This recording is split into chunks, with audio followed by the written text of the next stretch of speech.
Spaghetti and Meatballs for All, a mathematical story written by Marilyn Burns and illustrated by Tilley. One fine day, Mrs. Comfort was busy tending the lettuce patch in her garden. "You know, it's been a long time since we've seen the family," she said to her husband. "You're right," answered Mr. Comfort. He was stretched out on a bench doing what he liked to do best in a vegetable garden, reading a cookbook. "Maybe it's time for a family reunion," Mrs. Comfort said. "A wonderful idea," Mr. Comfort agreed. Let's see. Menus, dinner for two, serves 4 to 6, banquets. How many people would we be having?" he asked. The Comforts called their children, they called their parents. Mrs. Comfort called her brother, Mr. Comfort called the next-door neighbors, who were almost like family. Everyone could come. "That's 32 people altogether, including us," Mr. Comfort said. What would possibly fit in our oven and still feed 32 people, he wondered out loud. "Why not make your famous spaghetti and meatballs?" asked Mrs. Comfort. "Good thinking," said Mr. Comfort. "Now, what about renting some tables and chairs?" asked Mrs. Comfort. She got out the telephone book. 2 weeks later, the big day arrived. Mr. Comfort got up very early and spent all morning cooking. He baked 16 loaves of garlic bread and made 8 pounds of fresh pasta.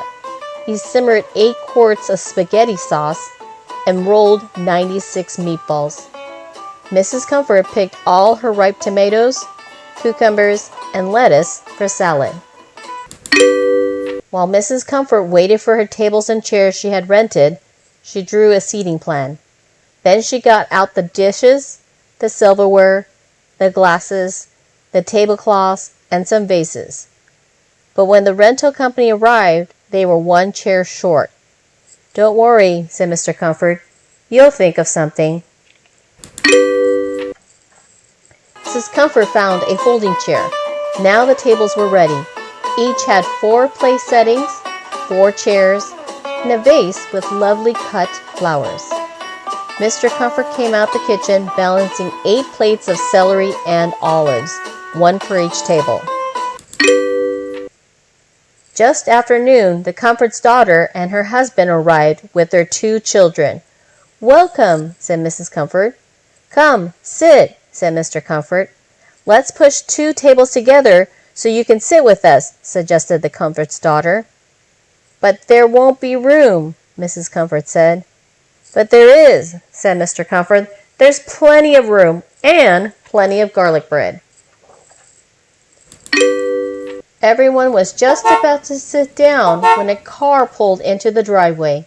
Mrs. Comfort's brother and his wife, their daughter, her husband, and their twin son all spilled out. "Welcome," said Mr. Comfort. Sit down, sit down." "Oh, let's push over 2 more tables so we can all sit together," said Mrs. Comfort's brother's wife. The Comfort's daughter and her husband got up to help. "But that won't work," said Mrs. Comfort. "You're so right," Mr. Comfort said. "We'll have to push 2 more tables together." "But that won't work either," said Mrs. Comfort. "You're right," said Mrs. Comfort's brother's wife. "Make way!" shouted Mrs. Comfort's brother and the Comfort's son-in-law. They each carried over a table and put them side by side. "You don't understand," Mrs. Comfort sighed. "My plan was—" But no one heard her. Everyone was too busy. "Save some of that garlic bread for me," a new rival called. "Me too, me too, me too," 3 more voices piped in. "Well, look who's here," said Mrs. Comfort's brother's daughter's husband. It was the Comfort's next-door neighbors with their daughter and son. "Hello, hello," said Mr. Comfort. "So glad to see you. Have a seat while I get more garlic bread." "But there is no place for them to sit," said Mrs. Comfort. "Don't worry," said Mrs. Comfort's brother's wife. "We'll just divide these tables into 2 groups of 4. "Go ahead," said Mrs. Comfort. "But I'm telling you, when—" "You fret too much," said Mr. Comfort. Bread, anyone? When all the tables had been rearranged, everyone sat down. See, Mom? The Comfort's daughter said. It works out just fine. Mrs. Comfort sighed. Hiya, hiya, hiya, boomed a familiar voice. Mr. Comfort's father, mother, and their little terrier strolled in. Hello, Grandma. Hello, Grandpa, the Comfort's daughter shouted out. Oh, dear, said Mrs. Comfort. Where are they going to sit? No problem, said Mr. and Mrs. Comfort's next-door neighbor. If we just push all 8 tables into one long line, there'll be room enough for everyone. Actually, Mrs. Comfort began to explain. Absolutely, said Mr. Comfort. He was carrying several big bowls of salad. Better move fast or the salad will be really tossed. No sooner had everyone gotten settled than Mrs. Comfort's mother and father drove up in their yellow convertible. Hello, Grammy. Hello, Gramps, the Comfort's daughter shouted. Mrs. Comfort put down her fork. Oh, dear, she said. Don't worry, we're all family, right? Gramps said. Let's just split this long line of tables in 2. There will be plenty of room for us to squeeze in. But it still isn't going to work because, Mrs. Comfort started to say, a bowl of salad slid into her lap. Sorry, said one of Mrs. Comfort's brother's daughter's twin sons. Mr. and Mrs. Comfort and their 18 relatives and neighbors were finally all seated. They passed the salad and the bread. They shared the celery and the olives.